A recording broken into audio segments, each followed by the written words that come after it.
दोस्तों स्टडी 91 के online platform में आप सभी का बहुत बहुत स्वागत है। दोस्तों आज आप सभी के समक्ष समीक्षा अधिकारी की क्लास को लेकर हाजिर हूं और आज हमारा जो लेक्चर है 48 नंबर का लेक्चर है। बहुत ही शानदार ये सेशन मैं स्टार्ट किया हूं दोस्तों। इसके 48 लेक्चर पूरे होने जा रहे हैं। पीछे के जो वीडियोज आपने नहीं देखे एक बार जरूर देखेगा, क्योंकि प्री मेंस के सवाल आपको यहाँ कहीं नहीं मिलने वाला दोस्तों, सिर्फ स्टडी 91 के अलावा। तो प्री और मेंस के सवाल एक साथ हम कवर कर रहे हैं। उससे बड़ी बात है कि अति संभावित प्रश्नों पर चर्चा हो रही है और तीसरी सबसे बड़ी बात है कि एक दिन में 15 विषय पर चर्चा। आप अपने घर पे चाह के भी एक दिन में 15 विषय नहीं पढ़ पाएंगे, ठीक है। 2 3 4 5 विषय पढ़ते पढ़ते फिर आप बोर हो जाएंगे। 15 विषय आप घर बैठ के भी नहीं पढ़ पाएंगे, लेकिन अगर आप मौका देते हैं स्टडी 91 को तो निश्चित रूप से 15 विषय पर आपकी नजर बन पाएगी। और डेली जो हम लोग क्लास लेते हैं ना, इससे बहुत फायदा हो रहा है बच्चों का। आप एक बार कमेंट पढ़ के देखिए, जो लोग डेली क्लास लेते हैं उनकी कमेंट्स को आप देखिए, आपको खुद लगेगा कि वाकई यहाँ पर कमेंट्स जो बच्चे कर रहे हैं बिल्कुल सही, ठीक है। अच्छा, एक बात और याद रखिएगा, स्टडी 91 के प्लेटफॉर्म से हमने समीक्षा अधिकारी के लिए किताबें लॉन्च किया था। अब ये किताबें पूरी तरह से समाप्त हो गई हैं, केवल समीक्षा अधिकारी के लिए हिंदी की किताब बची है। वैसे आप टाइम टू टाइम हमारी वेबसाइट और एप्लीकेशन पर आकर चेक करते रहिए, अगर किताबें अवेलेबल होंगी तो मिल जाएंगी, वरना कोई बात नहीं। और दोस्तों टेस्ट सीरीज तो बहुत इंपॉर्टेंट है। टेस्ट सीरीज आपको ज्वाइन भी करना चाहिए कम समय में, ये जानने के लिए कि हमारी जो है स्थिति क्या है, एक्चुअल पोजीशन क्या है, कौन सा विषय कमजोर है, कहाँ ज़्यादा मेहनत की जरूरत है, टाइम मैनेजमेंट का है, ठीक है। तो ये सारी चीज़ें जानने के लिए आपको टेस्ट सीरीज ज्वाइन करना होगा और ये मिलेगा study91pro.com से, ठीक है। तो इस वेबसाइट पर आ जाइए या फिर study 91 प्रो का एप्लीकेशन डाउनलोड कर लीजिए, वहां से आप टेस्ट सीरीज ज्वाइन कर पाएंगे। स्टार्ट किया जाए आज की कहानी को। चलिए, पहला सवाल प्राचीन इतिहास से संबंधित सवाल है। जरा पढ़िए ध्यान से और देखिए क्या दे रहा है। ये सवाल दोस्तों मेंस परीक्षा 2013 में पूछा गया। लिख रहा है कि चतुर्थ बौद्ध संगीति जो हुआ था, संगीत समिति हुआ था, वो किसके शासन काल में हुआ था। मैं चतुर्थ के बारे में दोस्तों पूछा जा रहा है, तो बच्चा बच्चा कई बार हम लोग पढ़ चुके हैं दोस्तों। तो चतुर्थ बौद्ध संगीत समिति ये कश्मीर में हुआ था और किसके शासन काल में, कनिष्क के शासन काल में, कश्मीर में। कश्मीर में कहां पर दोस्तों, तो कश्मीर में एक जगह थी उस समय कुंडलवन। कौन सी जगह थी दोस्तों, कुंडलवन कश्मीर में यह इसका आयोजन किया गया था, याद रखिएगा। लेकिन क्या कोई गारंटी है कि अगली बार आयोग आपसे यही सवाल पूछेगा। आपसे पहली बौद्ध संगीत समिति भी पूछा जा सकता है, दूसरी, तीसरी, चौथी, किसी के बारे में कुछ भी पूछा जा सकता है। तो एक बार डिटेल में मैं आपको बताना चाहूंगा। कभी भी पूछे दोस्तों प्रथम बौद्ध संगीत समिति कब हुआ था, तो क्या बताएंगे, 483 ईसा पूर्व। ये वही साल है जिस साल महात्मा बुद्ध जी की मृत्यु हुई थी, उनको महापरिनिर्वाण प्राप्त हुआ था, ठीक है। याद रखेंगे सवाल कि महात्मा बुद्ध को क्या हुआ था, महापरिनिर्वाण, ठीक है। उनके महापरिनिर्वाण, ठीक है, उनका जब निधन हुआ दोस्तों, उस घटना को क्या नाम दिया जाता है, महापरिनिर्वाण नाम दिया जाता है। और ये जो पहला बौद्ध संगीति समिति का आयोजन किया गया था दोस्तों, उसका आयोजन कहाँ हुआ था दोस्तों, राजगृह में। अच्छा, यही सवाल दोस्तों हर जगह पूछा जाता है कि जो द्वितीय बौद्ध संगीत समिति है, ये ठीक दोस्तों 100 वर्ष बाद इसको आयोजित किया गया। और ये कहाँ पर हुआ था, तो वैशाली में हुआ था। कहाँ पर हुआ था, ये वैशाली, जो दुनिया का पहला गणतंत्र माना जाता है, ठीक है। और जो तीसरी बौद्ध संगीत समिति हुई थी, ये आपके पाटलिपुत्र में हुई थी। कहां हुई थी दोस्तों, पाटलिपुत्र में हुई थी। और जो चौथी बौद्ध संगीत समिति हुई थी वो हुआ था दोस्तों कुंडलवन कश्मीर में, ठीक है। ये आप पॉइंट याद रखिएगा। लेकिन इतने से भी काम नहीं चलेगा, मैं कुछ और बातें बताने वाला हूं। सवाल ये पूछता है किसकी अध्यक्षता में हुआ था। ये एक अच्छा सवाल हो गया। तो कब हुआ था, कहां हुआ था और किसकी अध्यक्षता में, तो याद रखेगा दोस्तों, जो पहली बौद्ध संगीत समिति थी ये महाकश्यप की अध्यक्षता में आयोजित की गई थी। किसकी अध्यक्षता में, महाकश्यप की अध्यक्षता में आयोजित की गई थी। किसके समय में आयोजित की गई थी, एक सवाल यह भी बनता है। तो बताएगा दोस्तों अजात शत्रु के शासन काल में। किसके शासन काल में, अजात शत्रु के शासन काल में दोस्तों इसका आयोजन हुआ था, आप याद रखेगा। उसी तरह से जो द्वितीय बौद्ध संगीत समिति हुई थी जिसका आयोजन वैशाली में किया गया था, यह साबक मीर की अध्यक्षता में, साबक मीर की अध्यक्षता में किया गया था। और ये 383 ईस्वी किसका है दोस्तों, यह काला शोक का शासन है। किसका शासन पीरियड है दोस्तों, काला शोक, ठीक है। काला शोक के शासन काल में इसका आयोजन किया गया था। जो तीसरी बौद्ध संगीत समिति हुआ था दोस्तों 250 ईसा पूर्व, ठीक है। और ये हुआ था दोस्तों मोगलीपुत्र तिस्स की अध्यक्षता में। किसकी अध्यक्षता में, मोगलीपुत्र तिस्स, ठीक है, मोगलीपुत्र तीस की अध्यक्षता में दोस्तों इसका आयोजन हुआ था। और किसके शासनकाल में, तो बताएगा दोस्तों अशोक के शासनकाल में। किसके? अशोक के शासनकाल में इसका आयोजन हुआ था। इससे ज्यादा ना सवाल ही नहीं बनता, बस एक प्रश्न पूरा जीवन भर का सवाल समाप्त हो जाएगा। चतुर्थ बौद्ध संगीत समिति याद रखिएगा कुंडलवन में हुआ था। अध्यक्षता किसकी चल रही थी दोस्तों? तो वसुमित्र की अध्यक्षता चल रही थी। किसकी अध्यक्षता में? वसुमित्र की अध्यक्षता में इसका आयोजन किया गया था। और उस समय शासन किसका था दोस्तों? तो कनिष्क शासन था। ठीक है, कनिष्क के शासनकाल में। ठीक है, कनिष्क के शासनकाल में याद रखेंगे ये चतुर्थ बौद्ध संगीत समिति का आयोजन हुआ था। तो इतनी बातें कम से कम आपको याद रखनी है, तब जानिए कि आप समीक्षा अधिकारी की तैयारी कर रहे हैं, आप आयोग के सवालों को हल कर सकते हैं। बस इससे ज्यादा कभी सवाल नहीं पूछेगा। ठीक है, चलिए आगे बढ़ते हैं, अगला सवाल करते हैं। एक सवाल और यहां पे इंपॉर्टेंट आ जाता है दोस्तों, याद रखेंगे जब ये कुंडलवन कश्मीर में इसका आयोजन किया गया तो बौद्ध धर्म दो भागों में विभाजित हो गया। एक भाग का नाम पड़ा दोस्तों महायान, दूसरे भाग का नाम पड़ा दोस्तों हीनयान। तो पूछता है कि हीनयान और महायान में ये जो विभाजन हुआ था ये किस काल में हुआ था? तो इसी चतुर्थ बौद्ध संगीत समिति में हुआ था, कुंडलवन कश्मीर में। ये बौद्ध धर्म जो दोस्तों ये दो भागों में विभाजित हो जाता है, इसको भी याद रखेंगे। ठीक है, अगला सवाल देखिए। अगला सवाल प्री परीक्षा 2013 में पूछा गया सवाल है और यह मध्यकालीन भारत के इतिहास से पूछा जा रहा सवाल। लिख रहा अब्दुल रज्जाक, ये एक विदेशी यात्री था। क्या था दोस्तों? अब्दुल रज्जाक ये एक विदेशी यात्री था और एक किसकी यात्रा करने आया था दोस्तों? ये विजयनगर साम्राज्य की यात्रा करने आया था, विजयनगर साम्राज्य। अच्छा, क्या कोई बच्चा मुझे बता सकता है कि विजयनगर साम्राज्य की स्थापना किसने किया था? याद रखेगा हरिहर एवं बुक्का नामक दो भाइयों ने किया था। किसने किया था दोस्तों? हरिहर एवं बुक्का नामक दो भाइयों ने किसकी स्थापना किया था? याद रखेंगे विजयनगर साम्राज्य की नींव रखी थी। ये दोस्तों ये दो भाइयों को संस्थापक कहा जाता है। ठीक है, क्या कहा जाता है? संस्थापक कहा जाता है। और विजयनगर के सबसे प्रसिद्ध राजा कौन थे दोस्तों? तो आपने राजा कृष्णदेवराय का नाम सुना होगा, जिनके राज दरबार में अष्ट दिग्गज रहा करते थे। ठीक है, इन्होंने अमुक्त माल्याद नामक दोस्तों रचना किया है, एक लेखन की रचना भी किया है। ठीक है, तो यहां पे जो सवाल दे रहा दोस्तों कि अब्दुल रज्जाक किसका दूत बनकर आया था, ये तो मैं बाद में बताऊंगा। पहले बताइए किसके शासन काल में आया था? देवराय प्रथम, देवराय द्वितीय। तो देखिए वीर विजय तो लिखने का कोई मतलब नहीं, क्योंकि वीर विजय के शासन काल की यहां बात नहीं आती है। बच्चा कंफ्यूज होता है देवराय प्रथम देवराय द्वितीय में, तो याद रखेगा ये जो अब्दुल रज्जाक है ये देवराय द्वितीय के शासन काल में आया था। पहले की बात है, जब मैं पढ़ाता नहीं था तो मैं हमेशा इस चीज को भूल जाता था। ठीक है, कि भाई किसके शासन काल में, देवराय प्रथम या देवराय द्वितीय। फिर बड़े ध्यान से सवाल देखा तो मुझे सवाल में ही उत्तर छिपा नजर आया। ठीक है, यहां पर देखिए अब्दुल रज्जाक में ज दो बार है, ज क्या दोस्तों? दो बार। तो आज के बाद मत भूलिएगा अब्दुल रज्जाक ज दो बार है, तो यह देवराय द्वितीय के शासनकाल में आया था। इस तरह से आप याद रखेंगे, भूलेंगे आप कभी? अगर मैं पॉइंट आपको नहीं बताता ना तो आपके दिमाग में बात कभी क्लिक ही नहीं की थी। देखिए हमें ढूंढना पड़ता है बच्चों के लिए कि बच्चों को कहां कहां प्रॉब्लम है और कैसे याद होगा, ये बड़ी बात है। ठीक है, तो याद रखेगा देवराय द्वितीय के शासनकाल में अब्दुल रज्जाक आया था, याद रखेंगे। अगला सवाल, अब्दुल रज्जाक जो आया था दोस्तों किसका दूत बनकर आया था? जाहिर सी बात इसे किसी ने भेजा होगा। ठीक है, तो इसे भेजा था ईरान के शासक ने। किसे भेजा था? ईरान के शासक ने। अच्छा, बच्चों के मन में एक सवाल और आ गया, सर ईरान का शासक था कौन? उसका नाम था शाहरुख खान। क्या नाम था? शाहरुख खान नहीं, केवल शाहरुख याद रखेगा, शाहरुख। ठीक है, ईरान का शासक कौन था? शाहरुख। अच्छा, एक पूछता और भी सवाल, शाहरुख नामक मुद्रा किसने चलाया था? ठीक है, एक शाहरुख नामक क्या था दोस्तों? मुद्रा आता है परीक्षा में, याद रखेगा यह मुद्रा बाबर द्वारा चलाया गया था। किसके द्वारा दोस्तों? बाबर ने मुद्रा चलाया था। सवाल पूछता है, अभी अचानक से क्लिक कर गया शाहरुख शाहरुख, तो मुझे याद आ गया, मैंने आपसे शेयर कर दिया। ठीक है, अगर आप आयोग के परीक्षा को देते होंगे तो आपको यह जानकारी होगी कि हाँ ये सवाल आयोग ने कई बार पूछ रखा है। ठीक है, तो इसको भी याद रखेगा। करा देवराय प्रथम, सर देवराय द्वितीय के बारे में तो ठीक अब्दुल रज्जाक आया था, इसे ईरान के शासक शाहरुख ने भेजा था, लेकिन सर देवराय प्रथम का भी सवाल पूछता रहता है। तो इसके शासनकाल में कौन आया था? तो इसके शासनकाल में आया था निकोलो कोंटी। कौन आया था दोस्तों?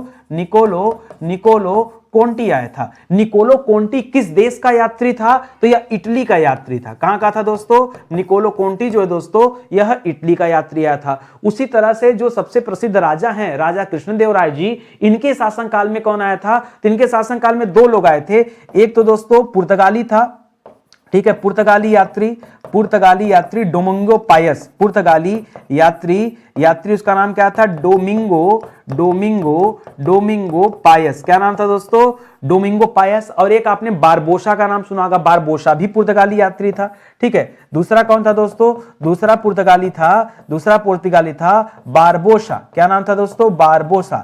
इन दोनों ने किसके शासनकाल में विजयनगर की यात्रा किया है? तो कृष्णदेवराय, राजा कृष्णदेवराय के शासनकाल में दोस्तों इसने विजयनगर की यात्रा किया था, ये आप याद रखेंगे। अच्छा, बहुत बच्चों के मन में एक सवाल आ रहा होगा, अगर मैं आपसे पूछूं कि आपने मार्को पोलो का नाम सुना होगा, सुना है कि नहीं? Marco Polo. तो अगर परीक्षा में आ जाए कि मार्को पोलो जो है किसके यहां आया था, तो याद रखेगा दक्षिण के पांड्य वंश चल रहा था उस समय। दक्षिण में जो पांड्य वंश था दोस्तों, ये पांड्य वंश के दौरान दोस्तों यात्रा पर निकला था मार्को पोलो। एक सवाल और आता कि मार्को पोलो कहां का रहने वाला था? तो मार्को पोलो भी इटली का रहने वाला था, याद रखेंगे। मार्को पोलो कहां का रहने वाला था? यह भी इटली का रहने वाला था। एक सवाल और आता है, और ये पांड्य की ही नहीं, ये काकतीय वंश आपने सुना होगा। काकतीय वंश जब भारत में चल रहा था, जहां रुद्रमा देवी शासन कर रही थी दोस्तों, ये मार्को पोलो उनके यहां भी दोस्तों क्या गया था? उनके राज्य काल में भी घूमा था। इसी तरह एक सवाल और आता है, इब्न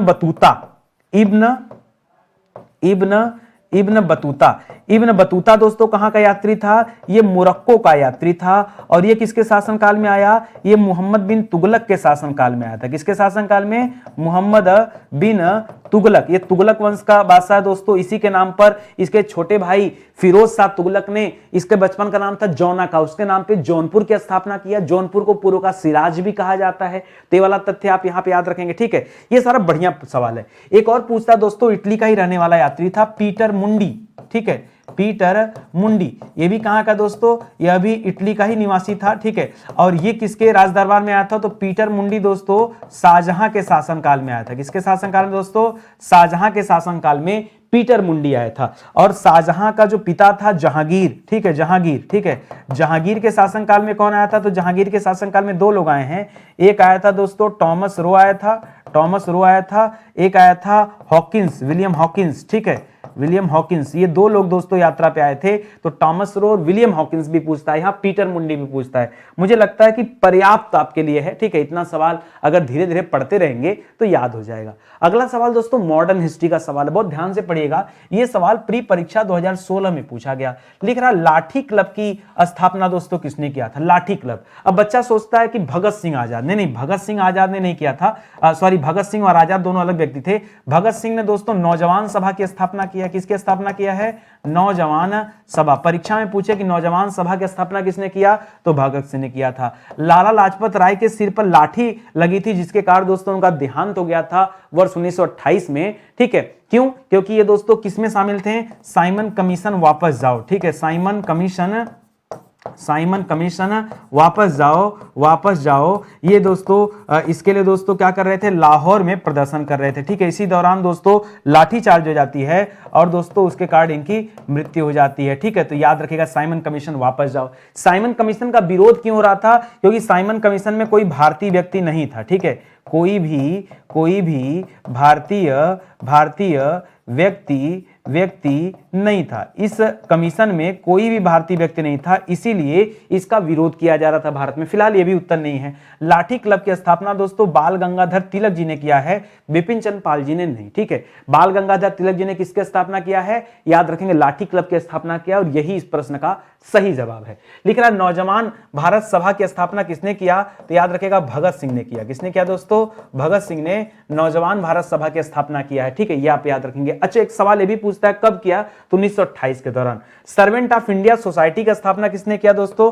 तो सर्वेंट ऑफ इंडिया सोसाइटी की स्थापना गोपाल कृष्ण गोखले जी ने किया है, ठीक है, गोपाल कृष्ण गोखले को ही महात्मा गांधी जी का राजनीतिक गुरु माना जाता है, आप याद रखेंगे। इंडियन नेशनल पत्रिका का संपादन किसने किया? इंडियन नेशनलिज्म है दोस्तों, याद रखेगा, और इसका संपादन बिपिन चंद्र पाल जी ने किया है। किसने किया दोस्तों? बिपिन चंद्र पाल जी ने किया। दोस्तों यहां पर बाल गंगाधर तिलक जी से संबंधित दो चीजें परीक्षा में पूछी जाती हैं। बाल गंगाधर तिलक जी की बुक पूछी जाती है, इनके द्वारा लिखी गई किताबें। तो दो किताबें दोस्तों बड़ी पॉपुलर रही इनकी, ठीक है। एक किताब का नाम है दोस्तों गीता रहस्य। पूछता परीक्षा में कि गीता रहस्य की रचना किसने किया? तो क्या बताएंगे? बाल गंगाधर तिलक। और एक पूछता है आर्कटिक होम, ठीक है, आर्कटिक होम्स, ठीक है, आर्कटिक होम, ठीक है, होम्स, ठीक है, ये पूछता परीक्षा में। वैसे इस किताब का पूरा नाम है Arctic home in the Vedas. क्या पूछता दोस्तों? Arctic home of the Vedas, ना इन द नहीं, ऑफ द वेदास, ठीक है, पूरा नाम है, बट आप इतना भी याद रखेंगे तो चल जाएगा, ऑफ द वेदास, ठीक है, याद रखेंगे दोस्तों। ये पुस्तक भी किसकी? इन्हीं की। अच्छा, एक मैं पहले बड़ा कंफ्यूज होता था, पहले की बात बता रहा हूं, इन्होंने दो पत्रिकाओं का भी संपादन किया था, आपने सुना होगा, मराठा और केसरी। मराठा और केसरी का संबंध किससे दोस्तों? मराठा और केसरी का संबंध किससे दोस्तों? तो बाल गंगाधर तिलक जी से। किससे दोस्तों? बाल गंगाधर तिलक। दोस्तों आपसे ना भाषा पूछता है, क्या पूछता है दोस्तों? भाषा पूछता है। तो जब पूछता है, मराठा जो पत्रिका थी उसकी भाषा पूछता है, तो लोगों को लगता है कि मराठा मराठी में लिखा गया होगा, उल्टा है, मराठा लिखा गया अंग्रेजी में। मराठा जो आता था वो अंग्रेजी में आता था, और जो केसरी था वो मराठी में आता था, उल्टा है, ठीक है, उल्टा है दोस्तों, ये आप याद रखिएगा। मैं बहुत कंफ्यूज होता था पहले, आप ज्यादातर एग्जामों में देखेंगे ना तो मिलान वाले सवाल आते थे, मैं हमेशा इसमें कंफ्यूज आता था। अच्छा, कई लोग समझते हैं कि मैं कोई मास्टर माइंड हूँ, गूगल हूँ। गूगल नहीं हूँ यार, मैं भी आप ही की तरह हूँ। जैसे आप भूल सकते हैं चीजों को, मैं नहीं भूल सकता क्या? है ऐसा नहीं कि मैं बहुत काजू बादाम खाता हूं, कोई दवाई वही लेता हूं जिससे ब्रेन हमारा तेज, ऐसा कुछ नहीं है, ठीक है, ये सब बेकार की बातें हैं, ठीक है। जो आपके साथ होता वो चीजें मेरे साथ भी होती हैं। जैसे आप रिवाइज ना करने का कुछ चीजें भूल जाते हैं, मैं भी भूल जाता हूं, लेकिन फिर मैं कोशिश करके ना, क्योंकि मुझे पढ़ाना होता है तो अपनी इज्जत तो बचानी पड़ेगी ना, तो ज्यादा मेहनत से पढ़ना पड़ता है, ज्यादा ध्यान से पढ़ना पड़ता है। आपके साथ क्या समस्या है ना, आपको अपने आप को साबित नहीं करना है, इसलिए आप क्या करते हैं ना, आप खाली पढ़ते हैं। जिस दिन आपके मन में हो जाएगा कि मुझे दुनिया को पीछे करने के लिए पढ़ना है या मुझे अपने आप को आगे बढ़ाने के लिए पढ़ना है, आप जो पढ़ोगे आपको याद होने लगेगा। मैं इसलिए पढ़ता हूं ना, मैं इस तरह से पढ़ता हूं कि भाई दोबारा मैं इस चीज को न पढ़ूं। कोशिश मेरी रहती है कि दोबारा इस सब्जेक्ट को या दोबारा इस टॉपिक को मुझे न पढ़ना पड़े, क्योंकि मेरे पास समय नहीं है, मुझे और भी काम करना, मुझे और भी चीजें पढ़नी है। जब ये सोच के पढ़ता हूं तो मन को पता है कि दोबारा मिलने वाला नहीं है, आज ही जो ग्रहण करना है कर लो। तो ये चीजें लॉजिक में साथ साथ बनाते चलता हूं, और जब पढ़ाता हूं तो लॉजिक याद आता जाता है। जैसे अब्दुल रज्जाक वाली आप बात भूलोगे कभी? कभी नहीं भूलोगे। और मैं जब कोई ट्रिक विक देता हूं ना, तो ये कोई याद करने वाला बात नहीं होता है, ठीक है, कि हेलिना ने की रब से फरियाद, ये सब नहीं, अपने से सब नहीं होता है, ठीक है। हम तो डायरेक्ट वाले हैं, hydrogen, helium, lithium, beryllium, boron, carbon, nitrogen, oxygen, fluorine, neon, इस तरह से वाली कहानी, ठीक है। वो ये सब अपने से नहीं हो पाता है। तो उसी तरह से दोस्तों याद रखिए, ये सारी चीजें जब मैं बता देता हूं तो परीक्षा टाइम में ऑटोमेटिक दोस्तों आपको याद हो जाएगा, अगर आप क्लास अटेंड किए होंगे ध्यान से तब, ठीक है। चलिए आगे बढ़ते हैं, अगला सवाल देखते हैं। अगला सवाल भारत के भूगोल से संबंधित सवाल है, और यह सवाल दोस्तों मेंस परीक्षा 2016 में पूछा गया। लेकिन अब भारत के निम्नलिखित राज्यों में से किस में कोयली पेट्रोलियम शोधशाला स्थित है? कौन सा दोस्तों? कोयली पेट्रोलियम शोधशाला कहां पर स्थित है? यह असम में स्थित है, या केरल में स्थित है, या गुजरात में स्थित है, या कर्नाटक में? तो पहली बात दोस्तों, केरल और कर्नाटक तो हटा दो। अब जो बच्चों को कंफ्यूजन है ना, वो असम और गुजरात को लेकर है, और एक कोयली ही सही है। कई सारे बच्चों के मन में कोयला आ रहा है, तो कोयला गलत हो जाएगा दोस्तों, कोयली हो जाएगा। असम की बात तब करते जब आपसे माकुम पूछा जाता। माकुम दोस्तों भारत का पहला तेल कुआं खोदा गया था। भारत का पहला तेल कुआं जो था दोस्तों, वो कहां मिला दोस्तों? वो मिला माकुम में, ठीक है। फिलहाल आपका जो उत्तर सही दोस्तों, गुजरात सही है। गुजरात के बड़ोदरा में दोस्तों ये क्या स्थित है? ये कोयली परियोजना जो दोस्तों, ये कोयली पेट्रोलियम शोधनशाला जो दोस्तों ये आपकी स्थित है, ये आप याद रखेंगे। तो इस सवाल का जो सही उत्तर है गुजरात है। गुजरात में भी कहां दोस्तों? वडोदरा। आइए कुछ अलग चीजें पढ़ते हैं। जैसे असम के बारे में पूछ दिया, तो असम से क्या क्या पूछ सकता है दोस्तों? तो असम से खास करके माकुम पूछ सकता है। कभी भी दोस्तों अगर आपसे पूछा जाए कि माकुम नाम का तेल शोधनशाला कहां स्थित है, ठीक है, तो यही बताइएगा। इसके अलावा दोस्तों डिगबोई याद रखेगा, स्थान के नाम पे डिगबोई पूछ सकता है, क्योंकि जो माकुम कुआं है ना, ये डिगबोई में ही स्थित है, ठीक है, तो ये पूछ सकता है। या फिर नुमालीगढ़ आपसे पूछ सकता है। क्या पूछ सकता है? नुमालीगढ़। एक नाम और है दोस्तों, माकुम हो गया, डिगबोई हो गया, नुमालीगढ़ हो गया, एक लिखिएगा बोंगई गांव। क्या लिखिएगा दोस्तों? बोंगई गांव, ठीक है। बोंगई गांव भी कहां स्थित दोस्तों? यह भी असम में स्थित है, याद रखेंगे। देश की पहली तेल शोधनशाला कौन थी दोस्तों? तो यह डिगबोई थी। कौन सी दोस्तों? यह डिगबोई तेल शोधनशाला थी, इसको याद रखेंगे। देश की सबसे बड़ी रिफाइनरी, देखिए रिफाइनरी कुछ अलग नहीं, रिफाइनरी को हिंदी में क्या कहते हैं? तेल शोधनशाला कहते हैं। तो देश की सबसे बड़ी रिफाइनरी पूछ रहा दोस्तों, तो सबसे बड़ी रिफाइनरी जो दोस्तों पारादीप में स्थित है। और पारादीप कहां है दोस्तों? पारादीप आपके हल्दिया के पास है, फिलहाल हल्दिया के पास बोलते हैं, लेकिन अगर एग्जैक्ट लोकेशन की बात करेंगे तो पारादीप पड़ता है आपके उड़ीसा राज्य में। कहां पड़ता है दोस्तों? उड़ीसा में। तो आप इस तथ्य को याद रखेंगे, ठीक है, इसको याद रखेगा। और ये जो पहला तेल शोधनशाला था दोस्तों, ये 1991 से संबंधित, ये भी याद रखेंगे। बीना एक स्थान है दोस्तों, बीना बच्चा बच्चा जानता भी होगा। बीना जो स्थान है वो मध्य प्रदेश में स्थित है। बीना रिफाइनरी कहां हो गया दोस्तों? बीना रिफाइनरी कहां हो जाएगा? याद रखेंगे, मध्य प्रदेश।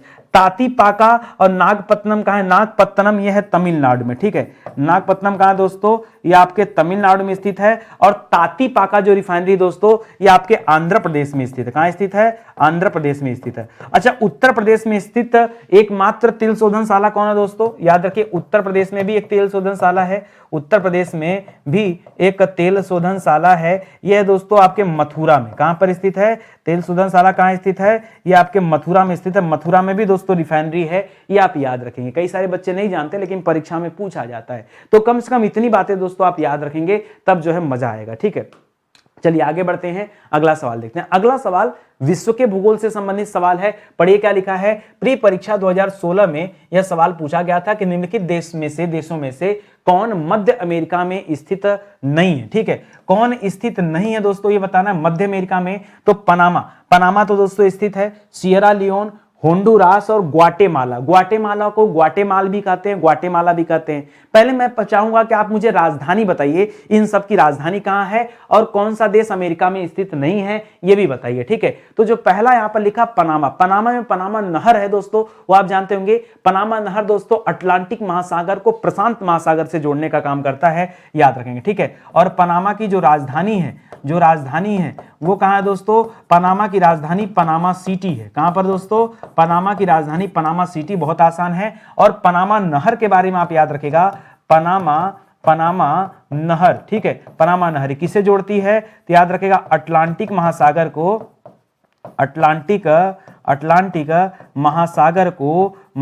को प्रशांत महासागर से कनेक्ट कर देती। प्रशांत महासागर, क्योंकि अमेरिका के एक तरफ अटलांटिक ओशियन है और दूसरी तरफ प्रशांत ओशियन है, ठीक है। तो ये दोस्तों पैसिफिक ओशियन, ठीक है, इन्हीं दोनों को दोस्तों जोड़ने का काम करती थी, याद रखिएगा। सियरा लियोन दोस्तों इस प्रश्न का सही उत्तर हो जाएगा, क्योंकि सियरा लियोन जो है ना, ये मध्य अमेरिका में स्थित नहीं है। सियरा लियोन कहां पर स्थित है? सवाल पूछा है ना, ये आपके पश्चिमी अफ्रीका में स्थित है। कहां पर है दोस्तों स्थित है? यह पश्चिमी अफ्रीका में स्थित देश है, जहां सहारा का मरुस्थल है ना, याद रखेगा पश्चिमी अफ्रीका का देश है। राजधानी क्या दोस्तों? इसकी राजधानी है फ्री टाउन। कहां पर राजधानी है? इसकी राजधानी है फ्री टाउन, इसे आप याद रखेगा। इसी तरह से होंडुरास और ग्वाटेमाल, तो ग्वाटेमाल बहुत आसान है। ग्वाटेमाल की राजधानी ग्वाटेमाला सिटी है और होंडुरास की राजधानी तिगुसिगल्पा है। क्या दोस्तों? तिगुसिगल्पा। इसकी राजधानी कहां है? तिगुसिगल्पा इसकी राजधानी है। और ग्वाटेमाल की राजधानी कहां पर है? तो ग्वाटेमाल सिटी। कहां पर दोस्तों? ग्वाटेमाल सिटी, ठीक है। इसकी राजधानी कहां पर दोस्तों? ग्वाटेमाल सिटी है, यह भी याद रखेंगे। तो फिलहाल जो सही जवाब है वो ऑप्शन नंबर 2 है दोस्तों, याद रखेंगे, ठीक है। मध्य अमेरिका में कितने देश हैं? टोटल कितने देश है दोस्तों मध्य अमेरिका में? तो कुल 7 देशों का समूह है। मध्य अमेरिका में कितने देश दोस्तों? कुल 7 देश हैं। मध्य अमेरिका में स्थित देश कौन कौन से दोस्तों? तो जैसे यहां पर देखिए पनामा का नाम आता है, एक होंडुरास का नाम आप बहुत आसानी से याद भी कर सकते हैं, ठीक है। पनामा का नाम आता है, होंडुरास का नाम आता है और ग्वाटेमाल, ठीक है। ये 3 देश तो आपको दे ही दिया है। अब सिर्फ दोस्तों आपको 4 अलग देशों के नाम बताना है, ठीक है। तो 4 कौन कौन से हैं? एक आपने सुना होगा निकारागुआ, ठीक है, सुना है कि नहीं? निकारागुआ, ठीक है। निकारागुआ एक, तो इसको जोड़ लीजिए। आगे इसी तरह जोड़ते जाइए, कोस्टारिका और बेलीज। कोस्टारिका कुछ छूट भी रहा है ना, 6 ही तो हुआ। कोस्टारिका और बेलीज देश। और कौन सा भैया? एक पनामा पड़ता है नीचे की तरफ, फिर होंडुरास, फिर ग्वाटेमाल, निकारागुआ, कोस्टारिका और बेलीज। और कौन सा बच रहा है भैया? कुछ बच रहा है, ठीक है, एक और बच रहा होगा ना, पनामा, होंडुरास, ग्वाटेमाल, निकारागुआ, कोस्टारिका, बेलीज हैं। और अच्छा, कुछ लोग सोच रहे होंगे कि कैसे अरे बहुत आसान है। आप ये भारत ले लो। भारत से अगर आप पूरब की तरफ बढ़ोगे तो पहला कदम बांग्लादेश, फिर भारत आ जाता है, क्योंकि पूर्वोत्तर वाला भारत त्रिपुरा वगैरह आ जाता है, ठीक है। फिर आप आगे बढ़ेंगे तो क्या मिलेगा? म्यांमार। फिर और आगे बढ़ेंगे तो कंबोडिया, फिर और आगे बढ़ेंगे तो लाओस, फिर और आगे बढ़ेंगे तो वियतनाम। कंबोडिया के नीचे साइड जाएंगे तो इंडोनेशिया, ठीक है, और नीचे जाएंगे तो जावा, सुमात्रा, ये सब मिलेंगे, नौरू वगैरह जो देश मिलते हैं वो मिलेंगे, और नीचे जाएंगे तो ऑस्ट्रेलिया महाद्वीप आ जाता है, उसके बगल में देखेंगे न्यूजीलैंड आ जाता है, ठीक है, ऐसे याद किया जाता है। आप पश्चिम की तरफ जाएंगे तो पहले पाकिस्तान पड़ेगा, फिर अफगानिस्तान पड़ेगा, फिर इराक पड़ेगा, फिर ईरान पड़ेगा, ठीक है, ठीक है। इस तरह से दोस्तों आपको पूरा, अच्छा मैपिंग भी मैंने बहुत पहले, निकारागुआ, अभी याद आया, इस देश का नाम जो यहाँ पे नहीं मिला वो नाम है निकारा, अच्छा निकारागुआ तो बता दिया, अल सल्वाडोर, ठीक है, अल सल्वाडोर नोट करिए, अल सल्वाडोर, अल सल्वाडोर, यह भी दोस्तों मध्य अमेरिका का देश स्थित है, याद रखेंगे, ठीक है। चलिए आगे बढ़ते हैं दोस्तों, इतना तो सवाल हो गया ना, चलिए ठीक है। अब अगले चैप्टर, अगले विषय पर आते हैं। अगला विषय दोस्तों जनसंख्या नगरीकरण, ठीक है, बहुत इंपॉर्टेंट है, बहुत ध्यान से पढ़िएगा और बताइए। मेंस परीक्षा 2014 में ये आपसे सवाल पूछा गया था कि दक्षिणी एशिया के निम्नलिखित देशों के प्रतिशत नगरीकरण का निम्नलिखित में से कौन सा अवरोही क्रम है, ये बताना, ठीक है। बांग्ला, अच्छा किसमें दोस्तों ये नगरीकरण पूछ रहा हूं, अभी देश का नगरीकरण, ठीक है। तो दक्षिण एशिया की अगर हम बात करें, दक्षिण एशिया की हम बात करें तो दक्षिण एशिया में सर्वाधिक नगरीकरण कहां है दोस्तों, पहले ये समझ जाइए, सर्वाधिक नगरीकृत देश, ठीक है, सर्वाधिक नगरीकृत देश में दोस्तों भूटान का नाम आता है। किसका नाम आता है, नंबर 1 पर भूटान का नाम आता है, लेकिन भूटान यहां पर दिया नहीं है।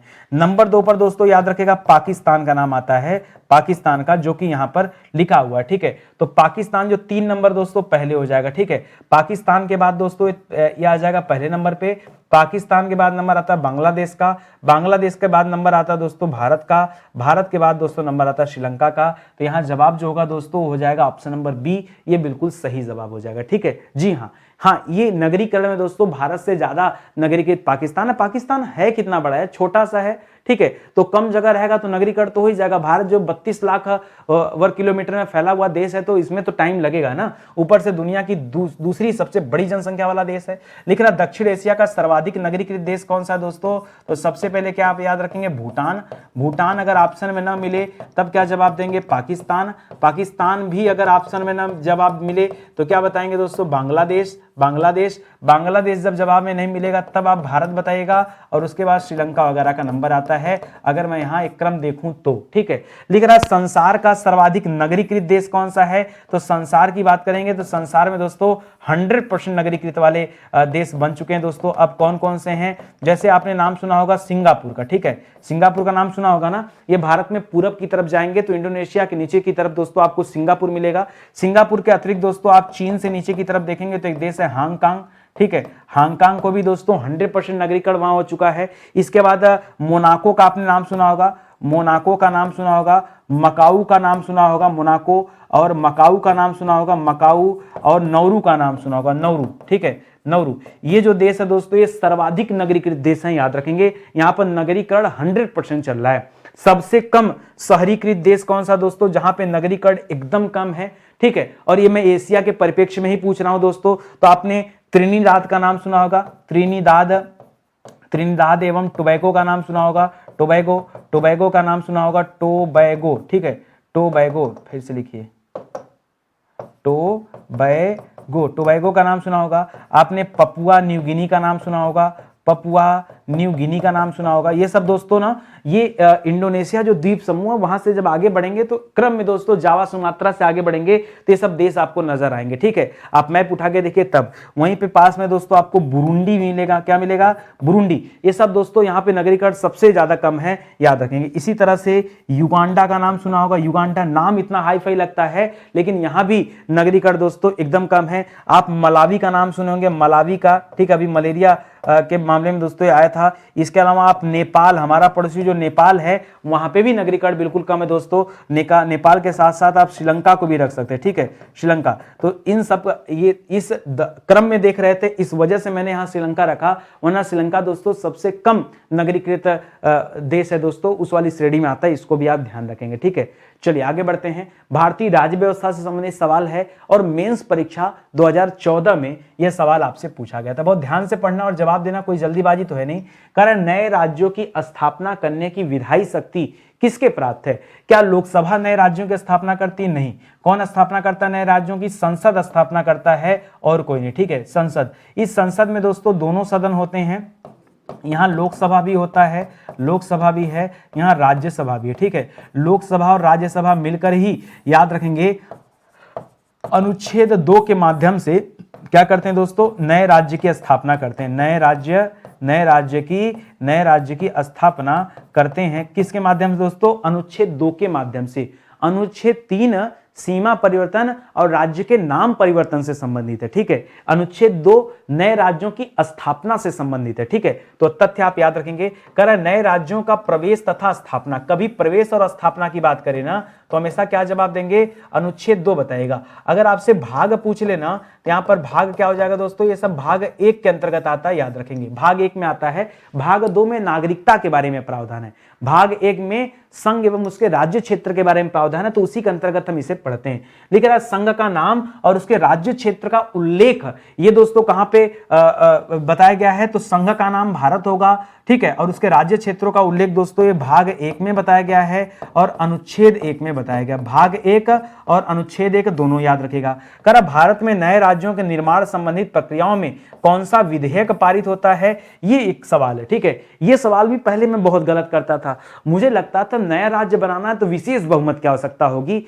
लेकिन ये मेरी क्या थी दोस्तों, धारणा गलत थी। नए राज्य को बनाने को लेकर के कोई विशेष बहुमत की आवश्यकता नहीं है, साधारण बहुमत की आवश्यकता है, ठीक है, ये आप याद रखेगा, ठीक है। साधारण बहुमत यहां याद रखेगा, विशेष बहुमत से कोई लेना देना ही नहीं है, ठीक है। अब जो बच्चा नहीं पढ़ा होगा ना उसके मन में यही सवाल आता है कि भाई नया राज्य बनाना है तो बहुमत तो विशेष ही लगेगा, ठीक है, लेकिन ऐसा है ही नहीं, साधारण बहुमत की आवश्यकता है। करा किस अनुच्छेद के अनुसार राज्य का नाम, क्षेत्र और सीमा परिवर्तन का अधिकार है, तो जब सीमा परिवर्तन शब्द लिखे तब दोस्तों आप बात बताइए कि अनुच्छेद 3 के मामले में दोस्तों बात कर रहा है जहां सीमा परिवर्तन की बात होती है, ठीक है। मुझे लगता है ये आपको नहीं भूलेगा, ये आप याद रखेंगे, बढ़िया सवाल है, ठीक है, और बार बार पूछा जाता है, ठीक है। इसके बाद जो भाग 2 आएगा उसमें नागरिकता के बारे में बताया गया है। अनुच्छेद 5 से लेकर अनुच्छेद 11 तक नागरिकता है, 12 से लेकर 35 तक मूल अधिकार है, जो भाग 3 में बताया गया है। भाग 4 राज्य के नीति निषेध तत्वों से संबंधित है, अनुच्छेद 36 से 51 तक वहां चर्चा किया गया है। बाद में भाग 4 क जोड़ा गया, जहां मौलिक कर्तव्यों के बारे में बताया गया है, वह 51 क में बताया गया। उसके पश्चात भाग 5 आता है जिसमें संघ के बारे में प्रावधान किया गया, ठीक है। तो इस तरह से डिटेल में पढ़ते चलिए।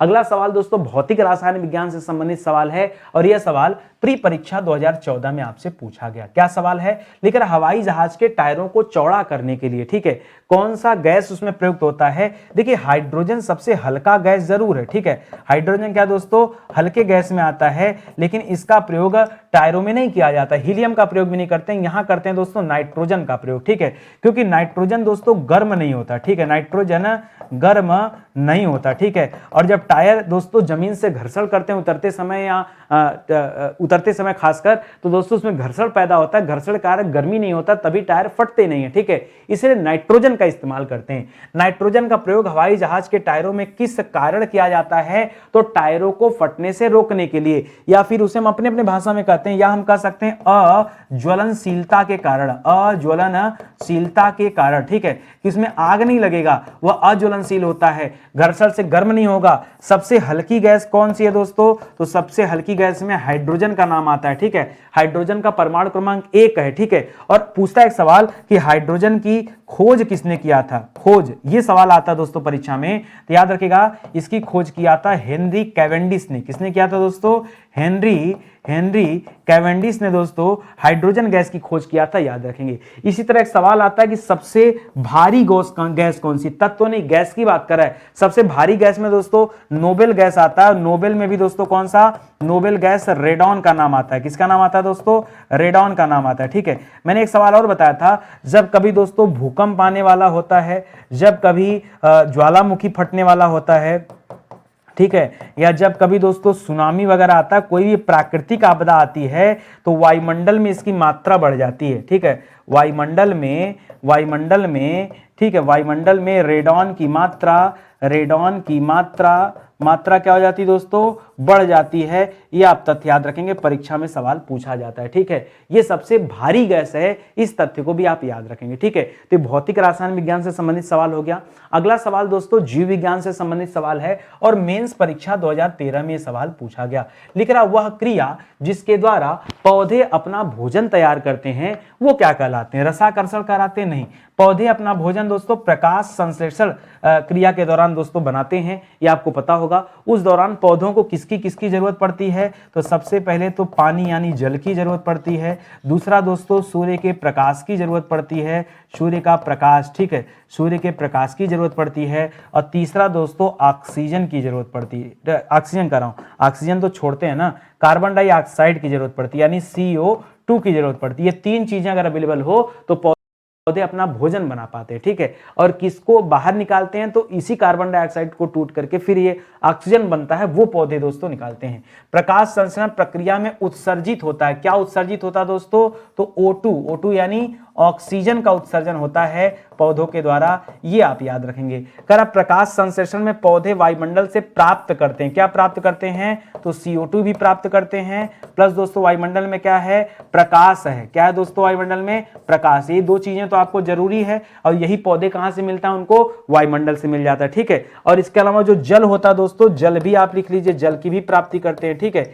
अच्छा, एक आपने जाइलम का नाम सुना होगा, एक आपने फ्लोएम का नाम सुना होगा, जाइलम और फ्लोएम, ठीक है, जाइलम और फ्लोएम का नाम सुना होगा। जाइलम दोस्तों पौधों में जल का संवहन करता है, जल का संवहन यानी जड़ों से लेकर पत्तियों तक जल को पहुंचाने का कार्य कौन करता है, जाइलम। इसी तरह से आहार का संवहन कौन करता है, आहार का संवहन, जो खाना तैयार हुआ वो खाना हर जगह पहुंचेगा ना, तो उसका संवहन दोस्तों फ्लोएम करता है। लेकिन आप पौधे मृदा से क्या प्राप्त करते हैं दोस्तों, मिट्टी से क्या प्राप्त करते हैं, मृदा से, तो मृदा से दोस्तों वो खनिज लवण और जल प्राप्त करते हैं। क्या प्राप्त करते हैं, जल भी प्राप्त करते हैं, प्लस खनिज लवण प्राप्त करते हैं। क्या प्राप्त करते हैं, खनिज लवण प्राप्त करते हैं। ये तथ्य भी आप याद रखेंगे, ठीक है। फिलहाल ऑप्शन नंबर सी आपका सही जवाब हो जाएगा, आप सभी को पता है, ठीक है। आगे बढ़ते हैं दोस्तों, ध्यान रखेंगे स्टडी 91 के प्लेटफॉर्म के अलावा हमारा एक प्रो नाम का प्लेटफॉर्म लॉन्च हुआ है, study91pro.com।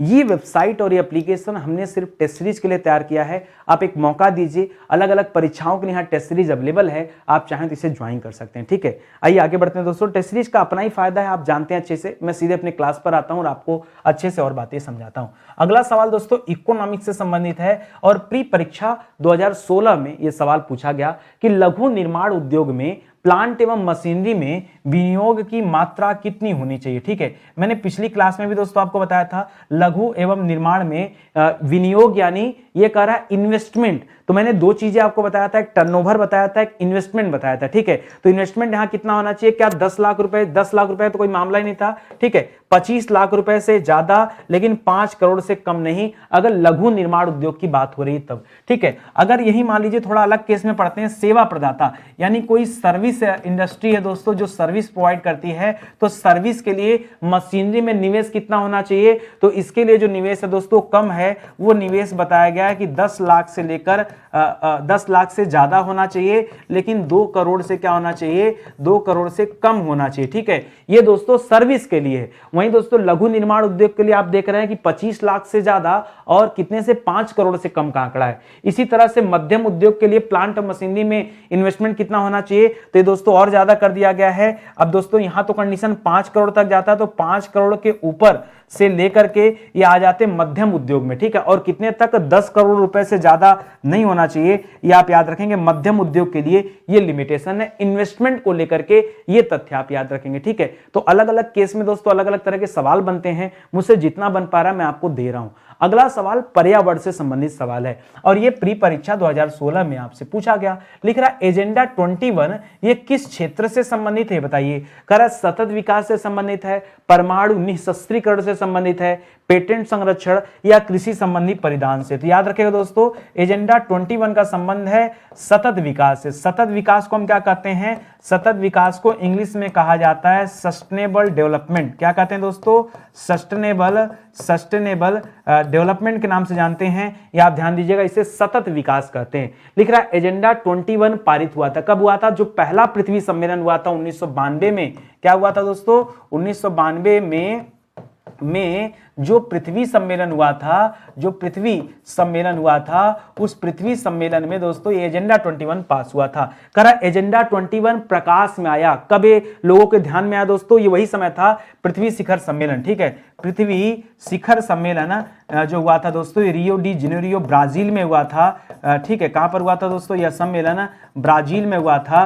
ठीक है, तभी ये प्रकाश में आया था, याद रखेंगे। अच्छा, ये पृथ्वी शिखर सम्मेलन में जो बहुत सारे देशों ने हिस्सा लिया, उनका काम क्या था दोस्तों, उन्होंने सस्टेनेबल डेवलपमेंट के लिए दोस्तों उन्होंने साइन किया, ठीक है, एग्रीमेंट पर, और लोग इस दिशा में काम करते हैं। ठीक है, ये पृथ्वी शिखर सम्मेलन का आयोजन कहां पे किया गया था, तो बताइएगा दोस्तों, रियो डी जेनेरियो में। कहां पर दोस्तों, रियो डी जेनेरियो में इसका आयोजन किया गया था। और रियो डी जेनेरियो है क्या दोस्तों, यह ब्राजील में पड़ता है, एक शहर है। क्योटो प्रोटोकॉल आपसे परीक्षा में पूछे तो एकदम अलग है। क्योटो प्रोटोकॉल दोस्तों किस वर्ष अपनाया गया था, तो ये 1997 में। क्योटो प्रोटोकॉल का संबंध किससे दोस्तों, 1997 में यह क्योटो प्रोटोकॉल दोस्तों, क्योटो प्रोटोकॉल ये आया था। लेकिन दोस्तों अगर इसमें एक चीज और पूछ दे, क्योटो प्रोटोकॉल ये लागू कब हुआ था, ठीक है, अपनाया गया अलग बात है, लागू दोस्तों पूछे तो लागू किया गया 2015 में। ठीक है, 1997 में आया, 2015 करे, 2005 में यह लागू हुआ। कब लागू हुआ दोस्तों, 2005 में यह क्योटो प्रोटोकॉल लागू हुआ। एक सवाल और आता है कि पेरिस समझौता कब अपनाया गया, तो ये 2015 में अपनाया गया था। ग्रीन हाउस गैस को कम करने के लिए यह पेरिस समझौता 2015 में अपनाया गया। ठीक है, किसके लिए दोस्तों, ग्रीन हाउस गैस उत्सर्जन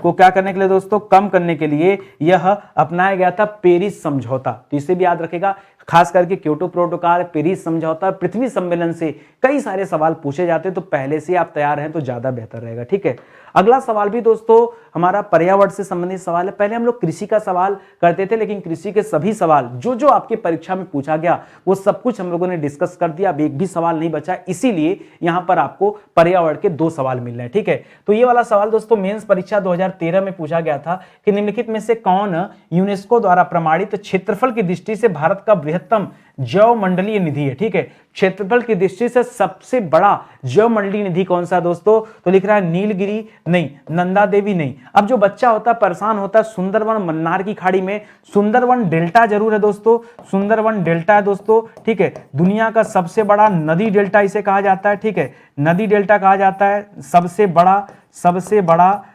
बड़ा नदी डेल्टा कहा जाता है। लेकिन ये आपका जवाब नहीं दोस्तों, इससे भी ज्यादा बड़ा कौन सा है दोस्तों, मन्नार की खाड़ी। मन्नार की खाड़ी दोस्तों कहां पर है, मैं आपको बताना जा रहा हूं दोस्तों। ये आपने भारत का दक्षिणी हिस्सा देखा होगा, यहां दोस्तों आपको श्रीलंका मिलता है। ठीक है, और ऊपर की तरफ दोस्तों पाक की खाड़ी है, पाक की खाड़ी है, ऊपर की तरफ पाक की खाड़ी है, और नीचे की तरफ दोस्तों क्या है, मन्नार की खाड़ी है। ठीक है, पाक की खाड़ी और मन्नार की खाड़ी, मतलब मैं आपको अपने भाषा में समझाऊं तो जो रामेश्वरम सेतु है, जिसे एडम ब्रिज भी कहा जाता है, उसके नीचे का जो हिस्सा दोस्तों वो मन्नार की खाड़ी है। उसे दोस्तों भारत का सबसे बड़ा जैव मंडली रिजर्व के नाम से जाना जाता है, जैव मंडली निधि है माना जाता है, ये आप याद रखेंगे। अच्छा दोस्तों, ये तो अभी यूनेस्को ने यहां पर घोषित किया था। इसके पहले ही दोस्तों अभी पिछले साल 2023 की बात करें तो यूनेस्को की लिस्ट में दोस्तों शांति निकेतन भी शामिल किया गया, जो कि स्थित है कहां पर दोस्तों, पश्चिम बंगाल में स्थित है, और इसे भी शामिल किया गया। ठीक है, इसी तरह से होयसल मंदिर का जो समूह था दोस्तों,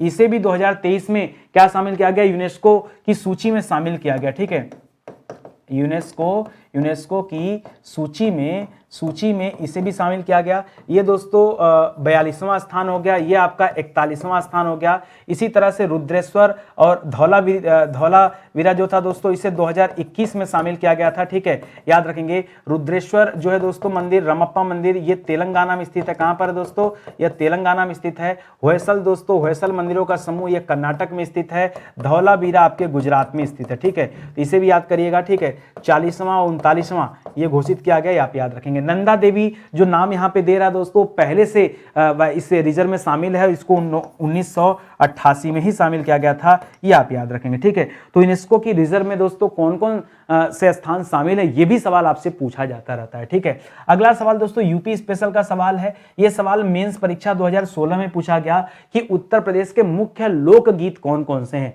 तो लोकगीत में दोस्तों यहां दारुण, अवधि, ब्रज, अवधि और ब्रज की बात करो दोस्तों, तो लोकगीत में नहीं दोस्तों, ये बोलियां हैं। यह क्या है दोस्तों, यह बोलियों में आता है दोस्तों, तो लोकगीत से संबंध नहीं, इसलिए गलत हो जा रहा है। कारुण भक्ति सैरा, ये भी गलत ऑप्शन है। द्रुपद, ब्रज और करुणा, याद रखिएगा दोस्तों, यहाँ ब्रज जो है दोस्तों ये लोक गोत में आता है लेकिन अवधि नहीं, ठीक है, याद रखेंगे, ये बोली में भी आता है, ठीक है, ये सही हो जाएगा। बिरहा, चैती तो सही है दोस्तों। ढोला दोस्तों गलत हो जाएगा यहाँ पे, ठीक है। तो फिलहाल जो सही उत्तर है दोस्तों ये आपका ऑप्शन नंबर 3 सही हो जाएगा, याद रखेंगे, ठीक है। आइए मैं बताता हूं आपको उत्तर प्रदेश में चैता कहां पर गाया जाता है दोस्तों। चैता, एक मिनट, ये द्रुपद, ब्रज और करुणा नहीं है दोस्तों, करुणा गलत हो जाएगा यहाँ पे, ये थोड़ा सही करिएगा, ठीक है। ये ढोला हो जाएगा, ठीक है, ढोला और चैती। अच्छा मैं बताना चाहूंगा जो चैती दोस्तों, ये चैती ज्यादातर बिहार में चलता है, लेकिन बिहार के अलावा अगर मैं उत्तर प्रदेश के पूर्वांचल का क्षेत्र देख लूं, पूर्वांचल, तो उस पूर्वांचल में भी दोस्तों बिरहा और चैती चलता है, ठीक है। तो बिरहा और चैती बिहार और उत्तर प्रदेश के पूर्वांचल वाले क्षेत्र में भी चलता है और ढोला भी कर सकते हैं, ठीक है। तो ये जो चैता लिखा दोस्तों, चैता कब चैता गाया जाता है, ये कहां गाया जाता है दोस्तों, ये पूर्वांचल में गाया जाता है चैता। और पूर्वांचल कहां दोस्तों, पूर्वांचल आपके उत्तर प्रदेश में है। उत्तर प्रदेश में जो गाजीपुर बनास वाला एरिया है ये सब इसमें आता है। ये जो ढोला दोस्तों ये आगरा वाले बेल्ट में चलता है, ठीक है, गाया जाता है आगरा वाले बेल्ट में। आगरा और मथुरा वाला जो बेल्ट है दोस्तों, आगरा मथुरा वाला बेल्ट, वहां क्या चलता है दोस्तों, ढोला चलता है। उत्तर प्रदेश में प्रसिद्ध लोकगीत कौन कौन से लोकगीत जो आपसे परीक्षा में पूछा जा सकता है। देखिए जब किसी के घर बच्चे का जन्म होता है तो आप देखते होंगे सोहर गाया जाता है, ठीक है। इसी तरह से कहार लोग कहरौआ गाते हैं, क्या कहते हैं, कहरौआ, कहरवा, कहरवा मत लिखिए, कहरौआ, कहरौआ, कहरौआ, ठीक है।